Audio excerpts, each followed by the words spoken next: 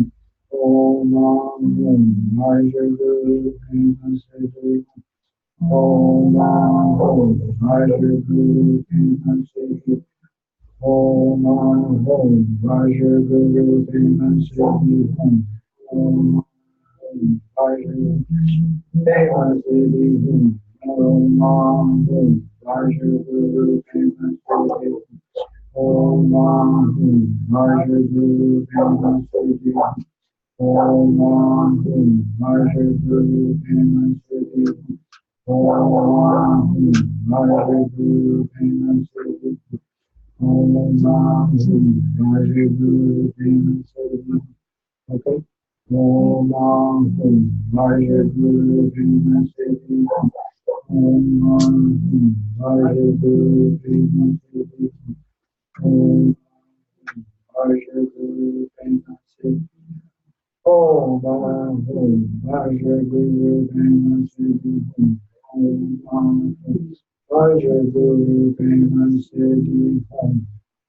As you chant this mantra, visualize yourself as Guru Rinpoche. You imagine the home in your heart center surrounded by these mantric syllables.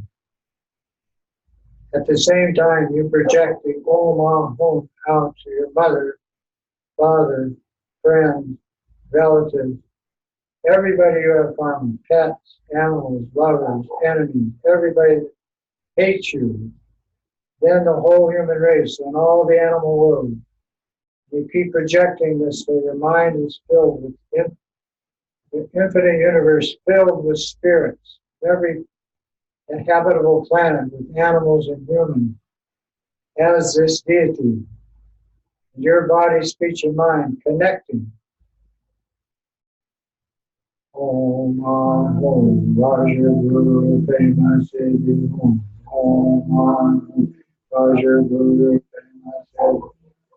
Hum Vaja Guru Pema Siddhi Hum. Om Vaja Guru Pema Siddhi Om.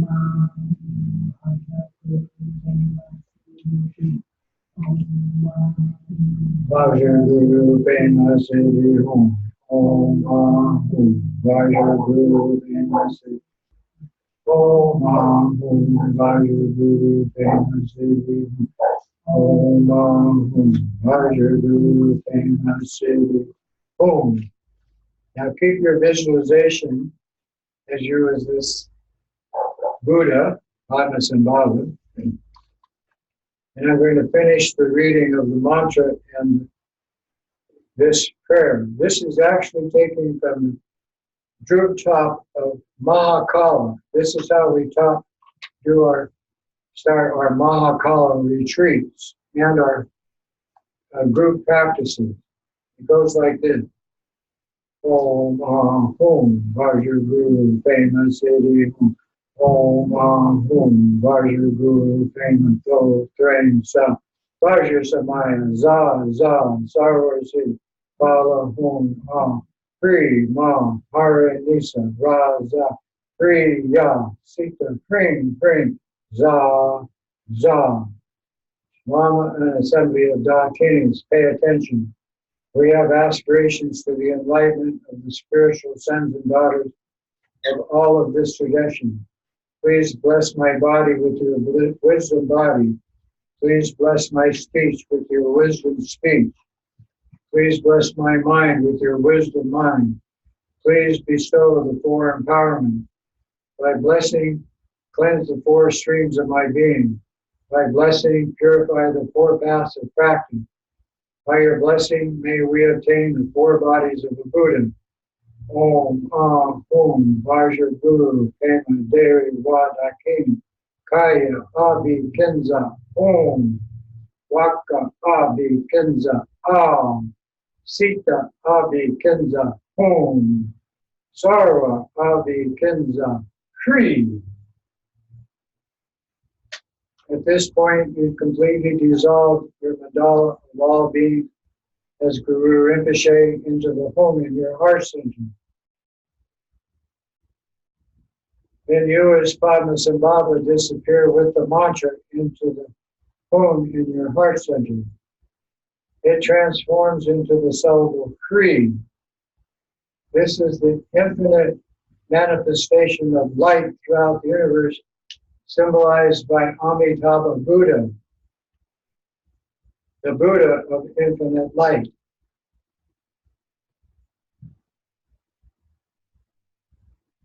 No meditation. You are the emanation of infinite light throughout space.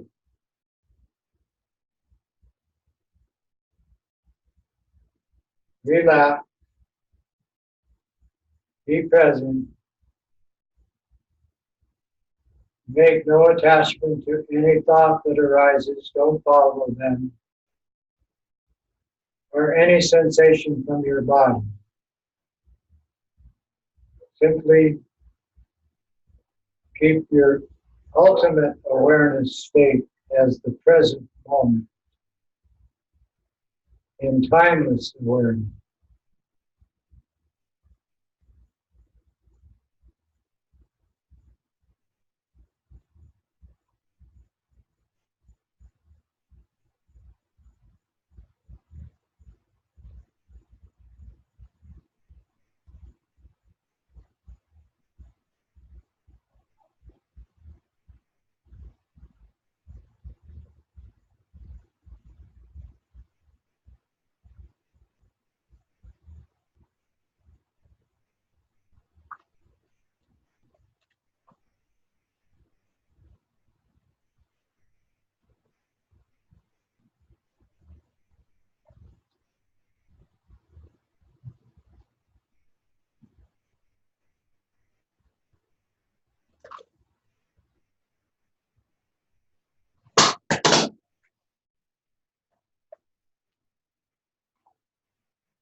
So in tantric practice, you understand that you become the mind, body, speech, and emanation of the Lama, and that whatever deity or teacher symbol, Buddha symbol, in this case, Padmasambhava is a Buddha symbol, is the mind, body, and speech of every teacher, man and woman, in the Tibetan tradition. And it is applied as the basis for all the sutra and tantric deity yoga practices. When you use these practices, you reappear at the end of the second part of the practice, which is called the dissolution stage or the accomplishment stage, moving into a state of pure awareness we call voidness, or Mahamudra, or Dzogchen, And this gives you the chance to have the ultimate realization that this is simply an extraordinary light show, simply used to restructure the drama mind of the practitioner.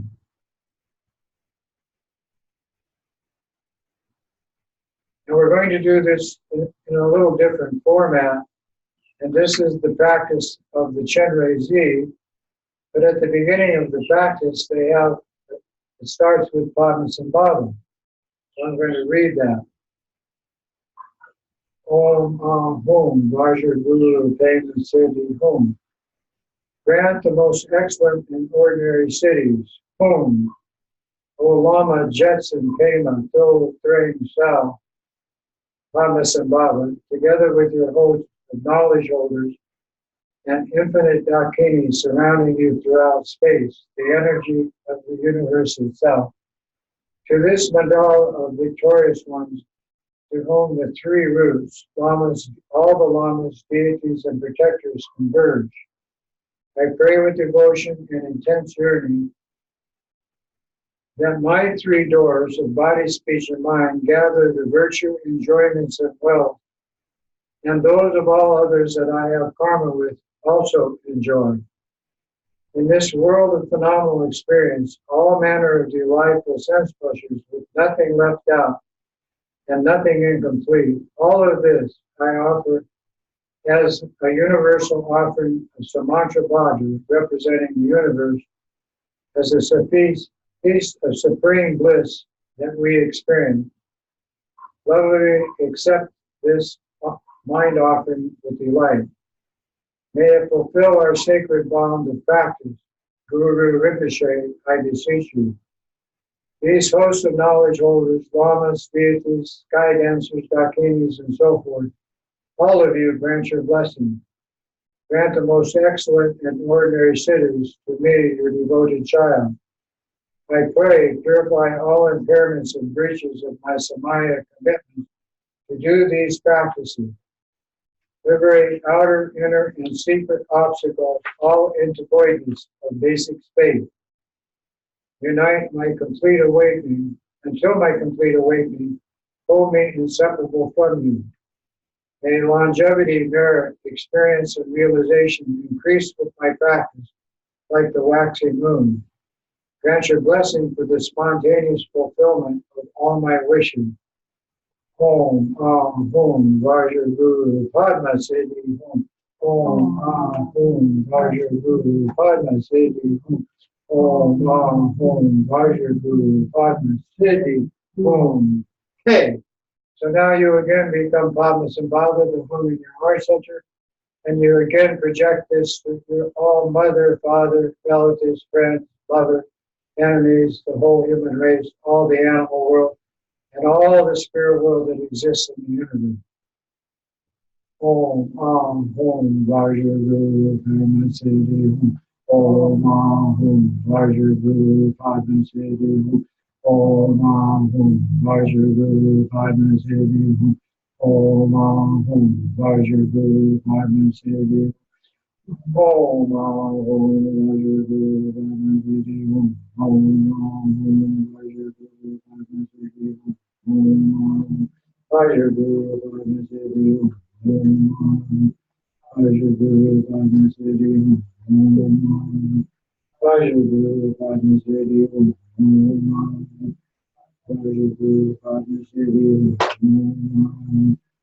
Vajra Guru Padma Siddhi Hum. Om Vajra Guru Padma Om Vajra Guru Padma Siddhi Hum. Om Vajra Guru Padma Siddhi Hum. Om Vajra Guru Padma Siddhi Hum. Om Vajra Guru Padma Siddhi Hum. Om Vajra Guru Padma Siddhi Hum. Om Vajra Guru Padma Siddhi Hum. Om Vajra Guru Padma Siddhi Hum. Om Vajra Guru Padma Siddhi Hum. Om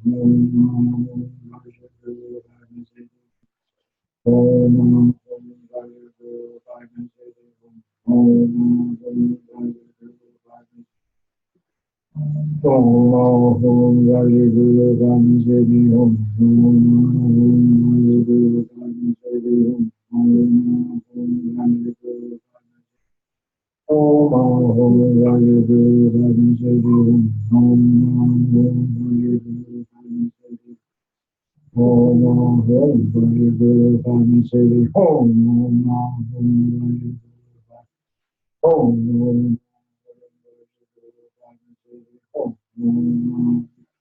Guru Bani Sedi Hom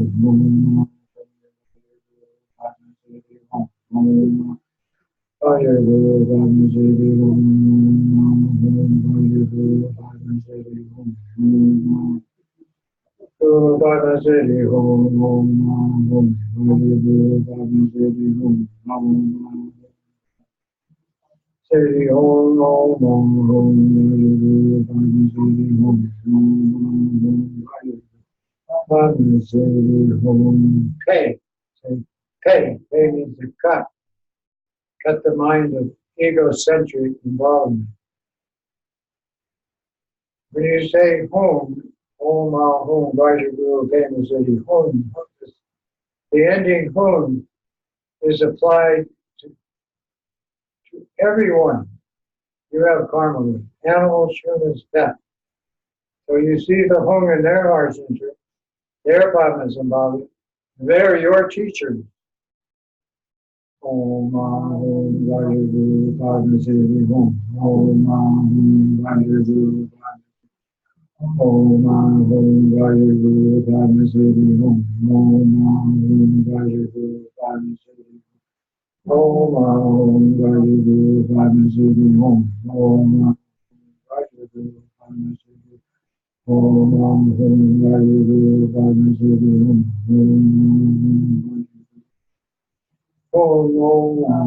Vajraguru Padma City Om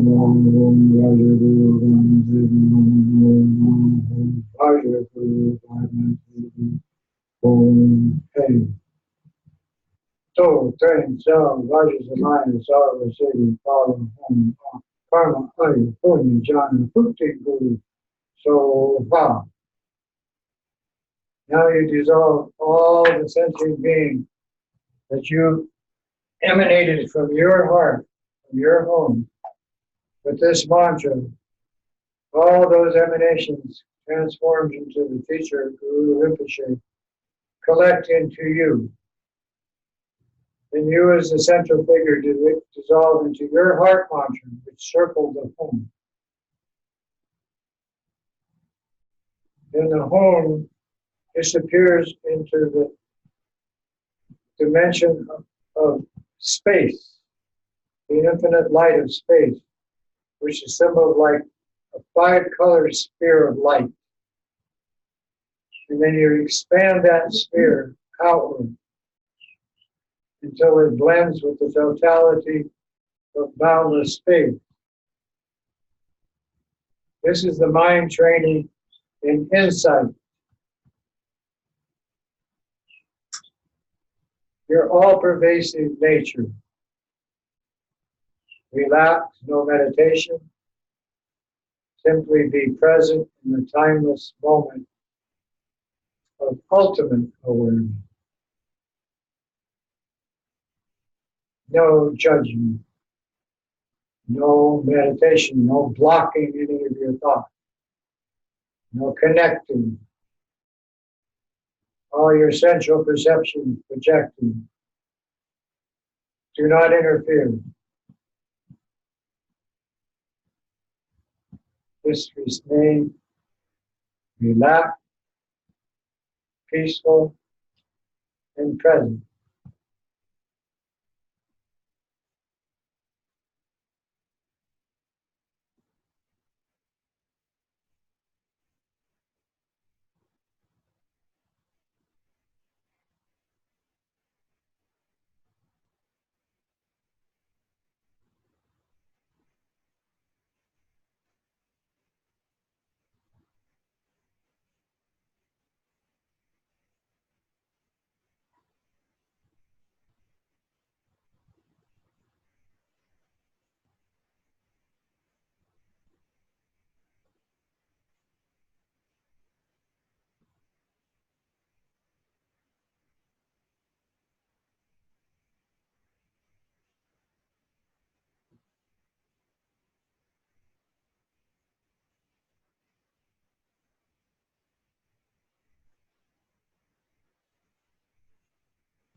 Now, as before, you come out of this accomplishment stage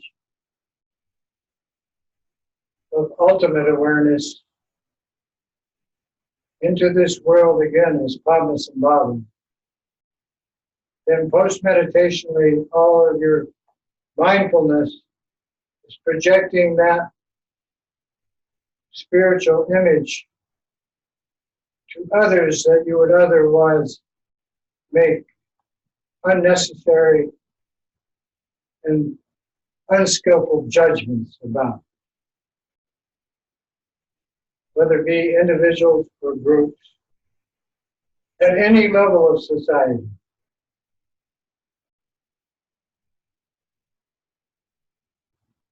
One application fits all. Now, to give you a little background of this practice in Hawaii, it has been, this empowerment has been presented many times with many Rinpoche lamas at our various Dharma centers. But the one I most remember was Karmapa, the 16th Karmapa. The present day Karmapa is the 17th. But the 16th Karmapa at Lama Rinchen Center in Manoa Valley, of a group of over 100 people, gave them Padmasambhava empowerment in the shrine room of that Dharma center. And I was present. We couldn't sit down. There were so many people, we had to receive it all standing up, shoulder to shoulder, maybe 10, 15 deep. In any case, Karmapa gave a little story about Padmasambhava and how he emanated into this world and how he transferred the Dharma to the Tibetan nation. Then he proceeded to give the empowerment. Now, unexpectedly, he became Padmasambhava. In other words, the picture I'm showing you, the picture of Guru Rinpoche shows him holding a skull cup with this empowerment base in it and a vajra in his right hand, dressed in the robes of a lama with a very funny hat. And he has a staff with 3 heads on it, the heads of the 3 worlds. It symbolizes a trident staff. Anyway, all of that, and he was surrounded by beautiful women, all I can say, like not angels, actual human form Dakini. This imaging, this, I guess, this psychedelic experience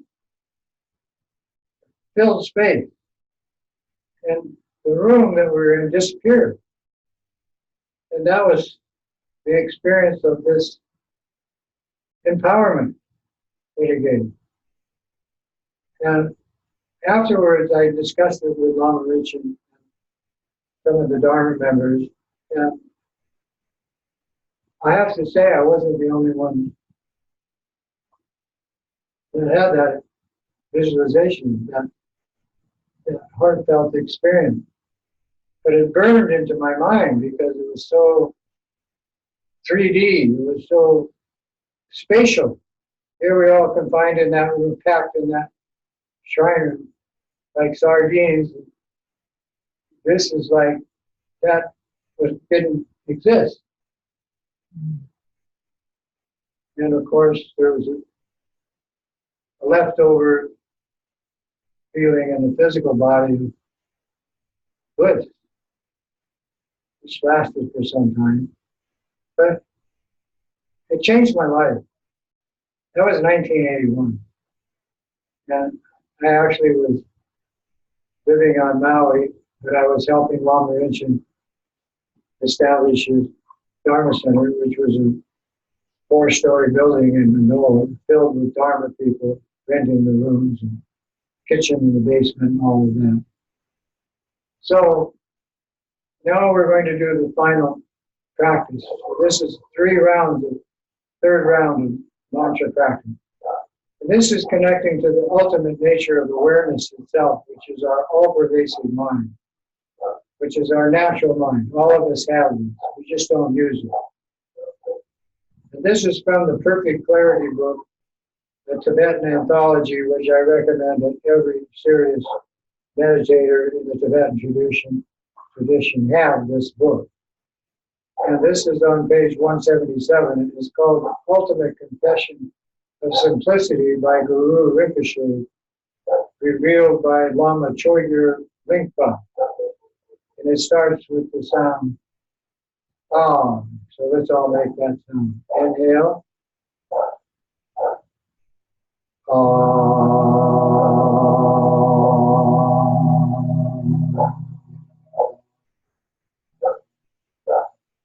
And it shows Guru Rinpoche the way I saw him in 1981, Baba Sambhava. Oh, and by the way, I asked Karmapa later when I had an interview with him if he was the original Karmapa, and he said, well, yes and no.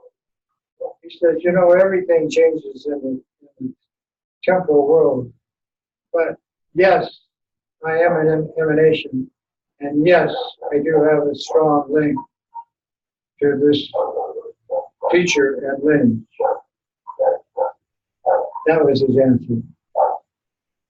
You discern whatever you like on your own.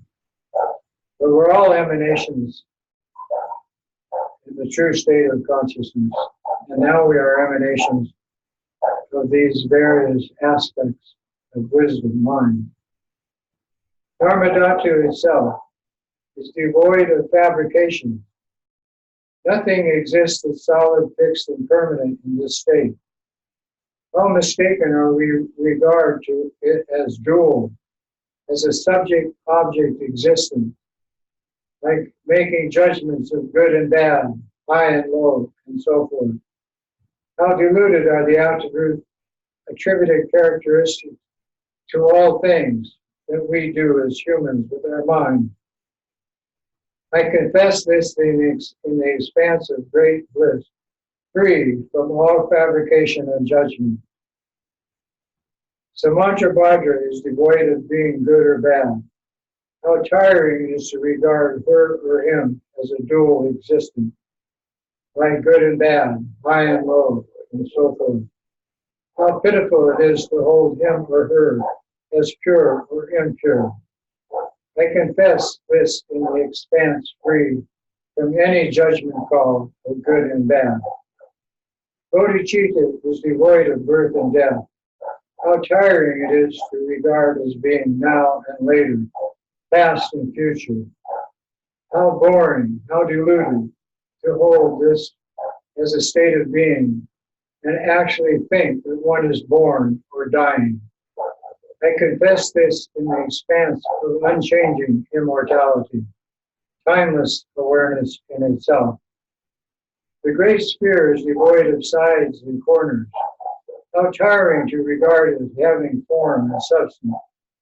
How deluded to hold it as the duality of sides and corners. I confess this in the ever circular great sphere of the mother of space.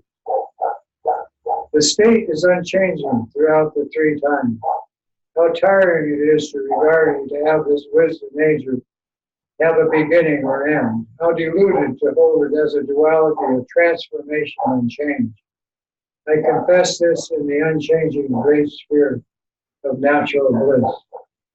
The self-existing wisdom is not to be sought for. How tiring it is to regard it as a duality of cause and effect. How deluded to hold this duality of effort and attainment. I confess this in the self-existing expanse of effortlessness. Awareness and wisdom is devoid of permanence and interruption. How tiring to regard it as a duality of permanence and interruption.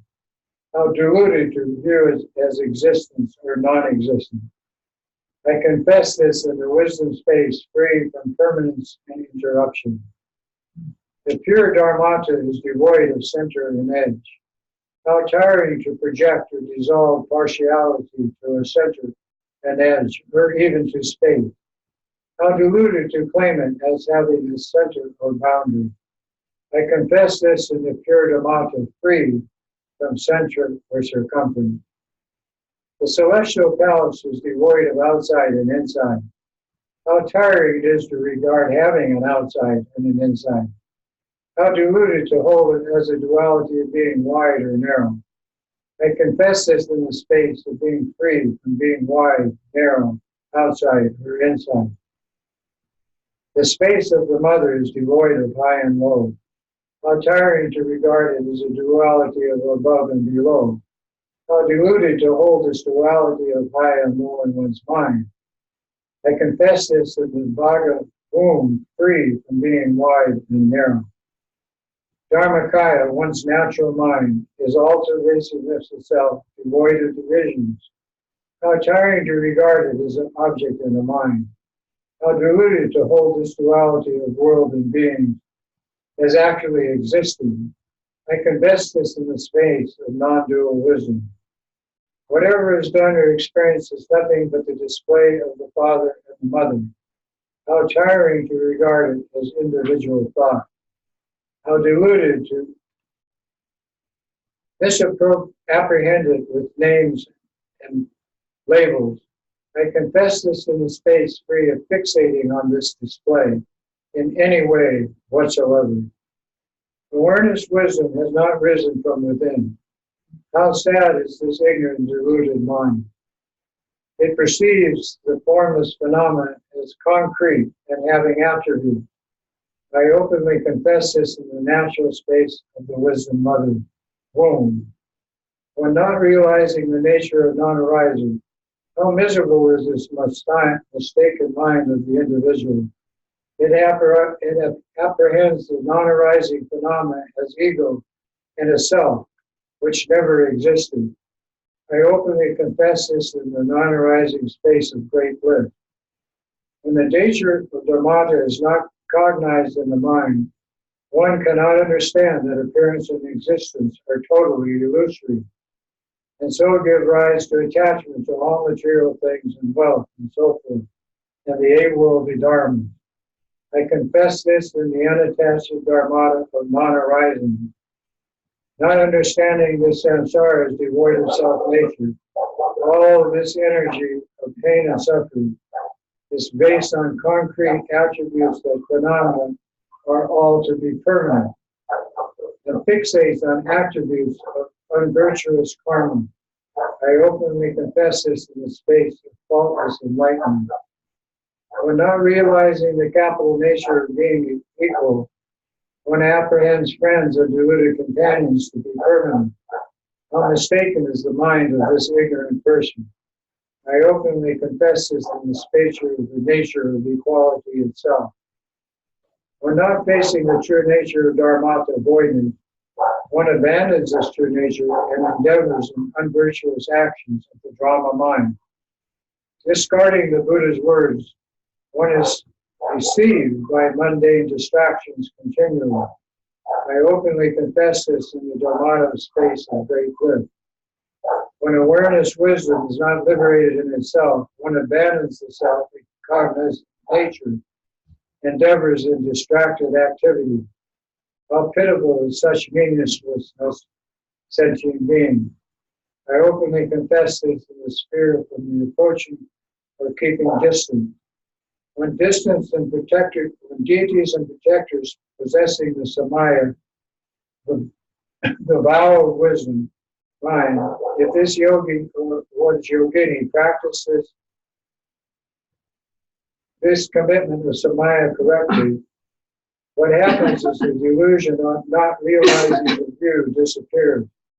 I openly confess any of this with deep remorse and regret. This confession was given by the Lama called the Ocean of Amrita or Bliss. It has become a great accomplishment terma and in itself a practice text. Om Ahum Vajraguru Padma Siddhi Om Ahum Vajraguru Padma Siddhi Om Ahum Vajraguru Padma Siddhi Om Ahum Vajraguru Padma Siddhi Om Ahum Vajraguru Padma Siddhi Om Ahum Vajraguru Padma Siddhi Om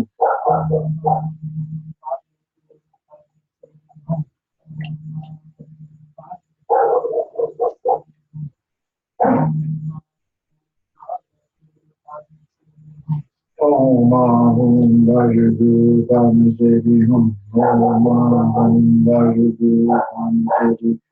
Om Ahum Vajragu Padmaseri Hum. Om Ahum Vajragu Padmaseri Hum. Om Ahum Vajragu. Om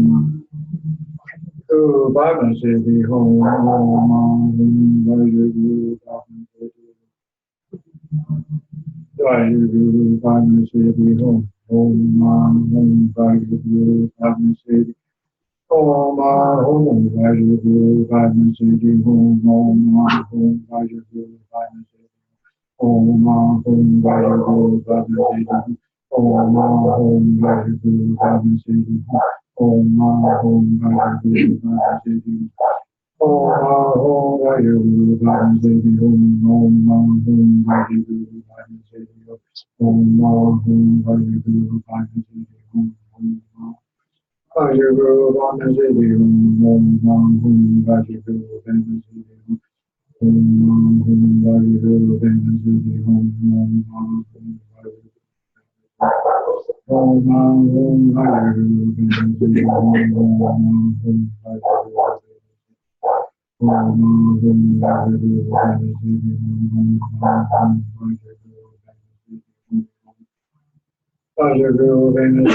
Ahum Vajragu. Om Ahum Vajragu Padmaseri. Om Ahum Vajragu Padmaseri.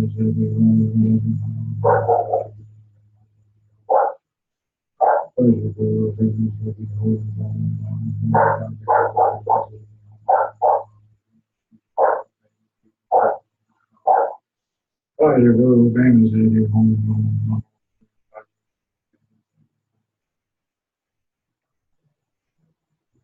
Om Ahum Vajragu Padmaseri.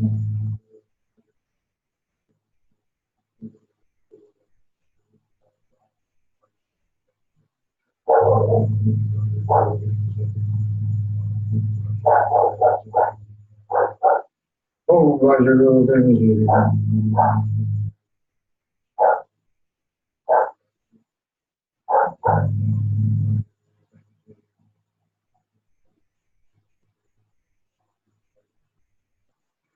Om Ahum Vajragu Padmaseri. Hey!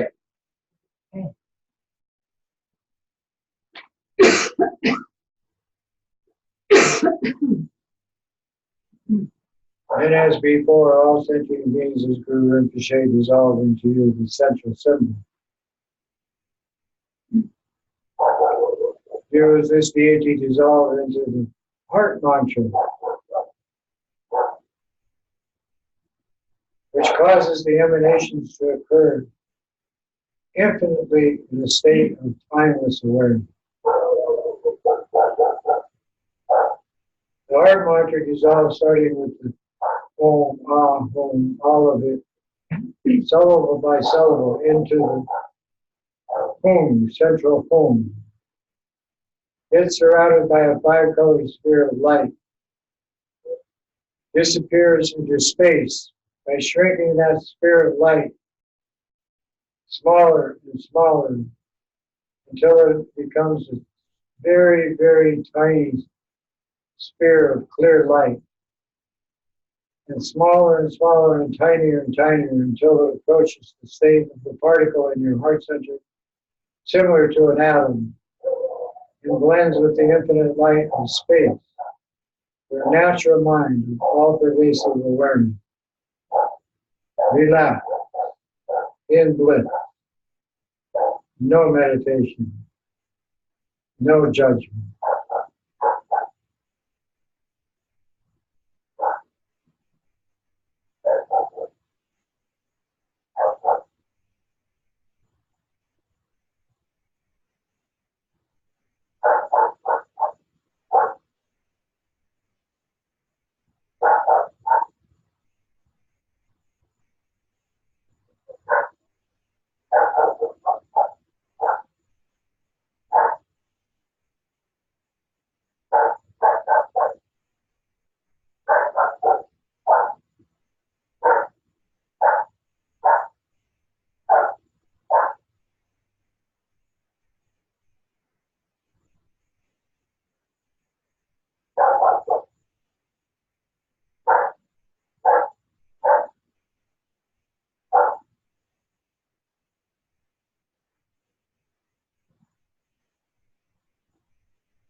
By taking your ultimate nature to heart, a state of pure awareness, which exists as a reference to the all-pervasive nature of your mind, where there is no such thing as a subject-object dichotomy, only a complete integration of everyone and everything through the practice.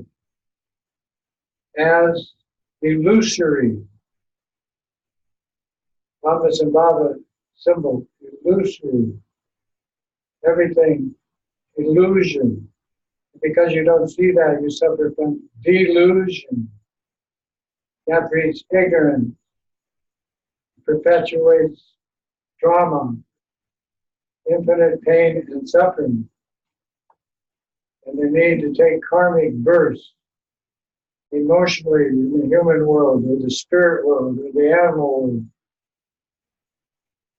Very counterproductive. So that's what these practices are, to counter those tendencies that one carries from one life to the next, which are subliminal. They exist in consciousness and only come to surface because of karmic involvement and judgmental mind. So this is how we practice. I'm going to read one dedication prayer to finish up the practice tonight. You are all Padmasambhava. Everyone is your teacher as Padmasambhava. All sound is the mantra of this deity, Guru Rinpoche. And every deity yoga that is taught in Tibetan Buddhism is a result of his having emanated into this world in the 8th century, 1,000 years ago. It says, may I attain this state of all-pervasive awareness without any discouragement, awareness, or any cause, negative cause. May I gain the ability to effortlessly bestow whatever is desired by beings who are poor, hungry, or thirsty. May I be concerned by the well-being of others and the environment. For as long as samsara is not entered, may I achieve a great wave of good deeds for the sake of others. May I achieve this by the means of the two form kaya, the Sambhogakaya training of the deity of the Lama to humans, and the vast enlightened activities of practice for all animals, spirits, and humans wherever they exist. Having trained each one according to his or her own needs, may all those beings to be trained and tamed live in appropriate times for that to take place and accomplish their spiritual growth. May I be skilled in means with regarding to arranging auspicious circumstances, and do this as a method of transforming all forms of envy and insecurity into this path of the Bodhisattva. For all my connections with beings, may they always be meaningful. May this ocean of suffering called samsara become empty. May all attain the clear light of the Dharmakaya. Om Amitabha Deva Hri. Om Amitabha Deva Hri. Om Amitabha Deva Hri. Om Amitabha Deva Hri. Om Amitabha Deva Hri. Om Amitabha Deva Hri. Om Amitabha Deva Hri. Om Amitabha Deva Hri.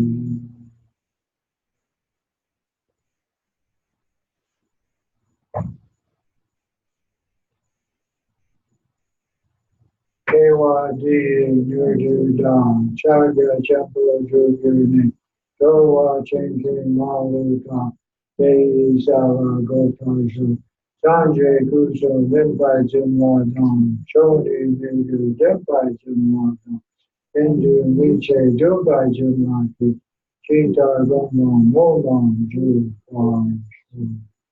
by this virtue of having realized Mom Mujur, man quickly established all beings without any exception in that state.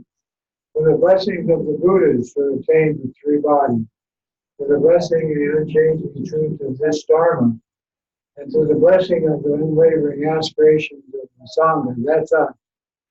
May all dedication and prayers be fulfilled. May all beings have happiness in the cause of happiness, be away from suffering in the cause of suffering. May all beings be established in bliss and equanimity. May all the lamas have long life, good health, happiness, and prosperity. And may all their wishes be fulfilled. Om Om Om Om Om Om Om Chang Free. May all your chakras ring with glee from the ocean to the sea. Ha ha ho ho tree.